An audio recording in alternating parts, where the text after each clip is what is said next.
नमस्कार दोस्तों, जैसे हम क्लास 10th की साइंस पढ़ रहे थे तो उसमें आज एक छोटा सा टॉपिक जो स्टोमाटा है। तो इससे पहले हमने प्लांट्स की फोटोसिंथेसिस प्रोसेस के बारे में जाना था। तो आज मैं आपको बताऊंगा कि स्टोमाटा क्या होता है। तो मैंने कल आपको बताया होगा दोस्त कि जब इससे पहले हमने और फोटोसिंथेसिस पढ़ा था तो मैंने बताया था कि पेड़ों के ऊपर जो प्लांट्स होती हैं उन प्लांट्स की लीफ के ऊपर एक लीफ के ऊपर छोटे छोटे पोर्स पाए जाते हैं। क्या पाए जाते हैं? पोर्स। और इन्हीं पोर्स का नाम हमने क्या रखा है? स्टोमाटा रखा है। क्या रखा है? स्टोमाटा। और इनमें क्या होता था तो मैंने आपको बताया था कि दो चीज़ें होती हैं, एक तो एक्सचेंज ऑफ गैसेस और दूसरा होता है वाटर को लॉस, जो एक्स्ट्रा वाटर होता है उसको लूज़ करना, है ना। तो लीफ के द्वारा जो लीफ पे जो स्टोमाटा होते हैं इनके द्वारा दो दो काम किए जाते हैं। एक तो गैसों को जो गैसेस का एक्सचेंज होता है, दूसरा एक्स्ट्रा वाटर को बाहर निकाला जाता है। ठीक है, तो ये दो काम होते हैं आपके लीव्स की। आइए देखते हैं, एक एक करके पढ़ते हैं। हाँ, तो लिखा है stomata. This are tiny pores present in the epidermic leaf stem through which gases exchange transpiration occurs. तो बोला है कि एक्सचेंज, तो जो स्टोमाटा क्या होता है, एक टिनी पोर्स होते हैं जो आपकी लीफ के ऊपर पाए जाते हैं। ये आपको दिखाई दे रहे होंगे, है ना। ये क्या है? आपके टिनी पोर्स है। क्या है? ये आपके टिनी पोर्स है। यहाँ पर क्या होता है? एक्सचेंज ऑफ गैसेस होता है, CO2 और O2 गैस एक्सचेंज होती है।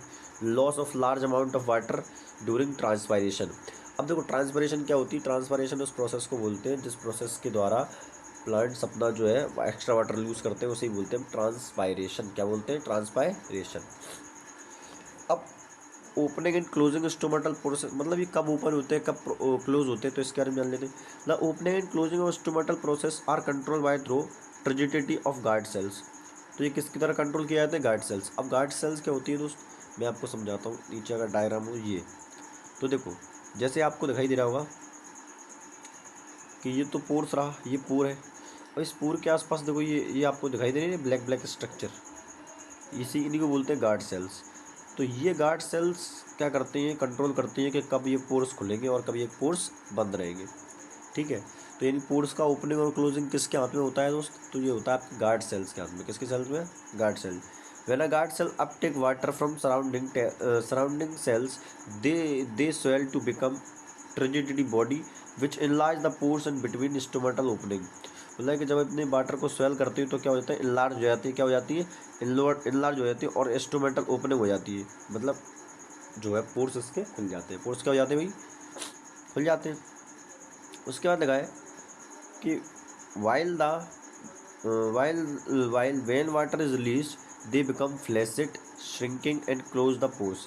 और जब पानी निकल जाता है तो क्या होता है? श्रिंक कर जाता है। श्रिंक का मतलब सिकुड़ जाती है और जो उनके पोर से भाई क्या हो जाता है? मिला के बंद हो जाते हैं। बात केवल इतनी सी है, सीधी सीधी बात इतनी सी है कि जब एक्स्ट्रा वाटर इसके अंदर आता है तो ये फूल जाती है, स्वेल कर जाती है और इनकी पोर्स अपने आप खुल जाते हैं। और जैसे ही वाटर इनके अंदर से निकल जाता है तो ये श्रिंक कर जाती है, सिकुड़ जाती है और अपने आप पोर्स ये क्लोज हो जाते हैं, है ना। ये तब की बात है जब इसके अंदर वाटर एक्स्ट्रा वाटर है, और ये तब की बात है जब इसके अंदर से एक्स्ट्रा वाटर निकल चुका है ना। ये क्लोज्ड वाला है और ये ओपन स्टोमेटल पोर्स है। इतनी सी छोटी सी बात आपको समझ में आई होगी।